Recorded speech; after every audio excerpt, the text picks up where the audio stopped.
Je m'appelle Jacques Maestre, j'ai 74 ans. J'ai été directeur de logement foyer avec une prise de poste au 1er avril 1980 dans une petite ville de Midi-Pyrénées, Revel, près de Toulouse. J'étais directeur du bureau d'aide sociale, chargé de la gestion des logements foyers. J'ai découvert à cette occasion-là l'aide sociale et les personnes âgées. Et ensuite, j'ai été heureux comme je dis souvent, de travailler avec les vieux. Et j'ai été donc vice-président de la FNADEPA et annexement créateur des cahiers, qui était l'outil de communication de la fédération et qui continue. J'en suis très heureux aujourd'hui.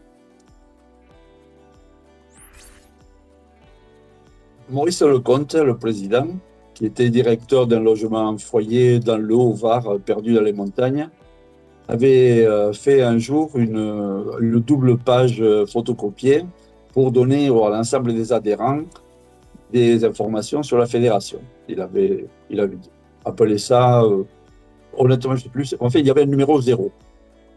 Et quand je l'ai reçu, je me suis dit, bon, c'était gentil, mais ce serait bien d'avoir quelque chose qui tienne un peu plus la route, voilà, qui fasse plus sérieux. Et je me suis amusé dans mon bureau à découper des pages de revues, des articles divers, des logos, enfin, bref. J'ai fait un montage d'une revue de 48 pages, mais qui était un prototype qui ressemblait à rien. Je suis allé le voir de Toulouse jusque dans le Var. Je lui ai présenté tous les trimestres. C'était la périodicité qui me paraissait idéale. Je pouvais offrir à tous nos adhérents une revue dans laquelle on reprendrait le travail que nous faisons dans les diverses commissions. On reprendrait les articles, puisqu'on n'était pas très doués pour les écrire nous-mêmes. On reprendrait des articles qu'on trouve dans des revues diverses, etc., en demandant quand même l'autorisation, et de manière à avoir un outil de formation, d'information et de représentativité pour l'ensemble de la fédération et de ses adhérents. Je pense qu'à l'époque, il y avait beaucoup de revues associatives ou autres qui s'appelaient les cahiers. J'ai repris tout bêtement les cahiers de la FNADEPA pour ne pas laisser les cahiers tout seuls. Par contre, pour sa création au quotidien ou au trimestre, et je faisais ça dans mon petit bureau de directeur de logement foyer à Revel. L'établissement a acheté une IBM à Boule, qui était déjà une grande innovation.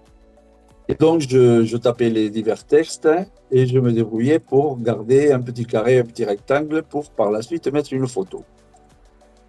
Une fois que la page était terminée, je prenais ma photo, j'allais sur le photocopieur et je faisais soit des agrandissements, soit des réductions jusqu'à tomber sur la bonne dimension de la page. Et voilà comment on construisait petit à petit les cahiers.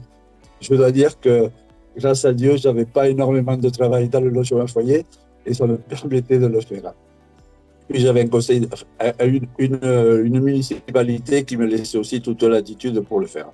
Par contre, ce qui était compliqué, c'était la diffusion. Donc, ça, on l'a fait pendant quelques années en famille avant de devenir un peu plus professionnel. Je pense que les premiers, on a dû les envoyer à tout le monde et ensuite, on a demandé quand même un abonnement parce que ça avait un coût non négligeable et la fédération était loin d'être riche. Ensuite, c'est devenu payant et c'est aussi pour ça qu'on a essayé d'avoir des sponsors, des publicités pour essayer d'avoir des coûts inférieurs, en diminution. Très rapidement, j'ai eu des collègues qui sont venus se rajouter. C'est devenu assez rapidement un travail collectif, mais j'ai continué à tout compiler à Revel pendant une bonne dizaine d'années. On n'avait pas de journaliste attaché au cahier. Le logo de la FNADEPA, par exemple, je me le suis dessiné sur mon petit bureau à Revel aussi, en utilisant plusieurs logos, en faisant un mix de plusieurs logos divers que j'avais trouvés. J'ai fait le logo de la FNADEPA, je l'ai proposé, il a été accepté, on l'a utilisé comme ça. on avait lancé une collection de petits documents format A5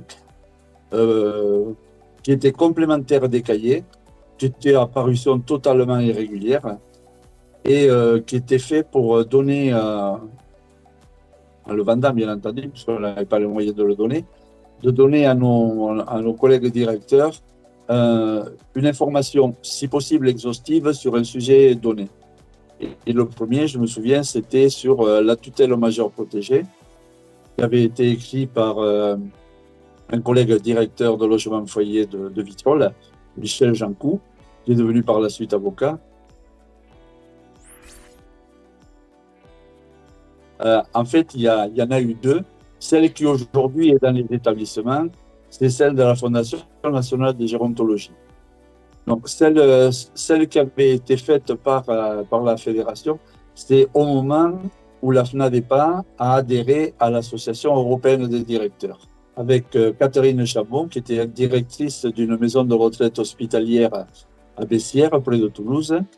Nous avons rédigé la charte des droits et des personnes âgées en établissement, qui était en fait rédigée de telle sorte, c'était plus la charte des engagements des directeurs au service des personnes âgées.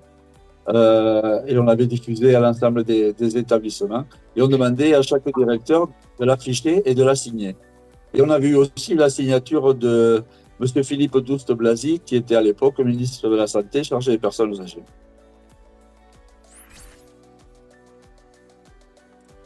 Oui, je suis assez satisfait d'avoir réussi à créer un lien entre les directeurs d'établissements membres de la FNADEPA.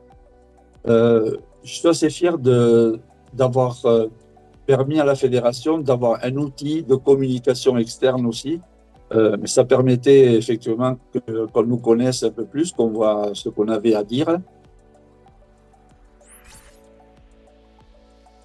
Je leur souhaite beaucoup de courage parce que le métier a évolué et honnêtement pas bien. Si effectivement il n'y avait aucune réglementation en avril 80 quand j'ai pris mon premier poste, il y a beaucoup trop de réglementation aujourd'hui.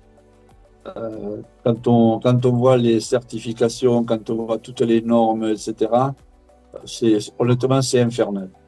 L'avantage, c'est que j'espère, je pense, je suis à peu près sûr, que beaucoup d'entre eux ont une bien meilleure formation que ce que nous avions nous à l'époque.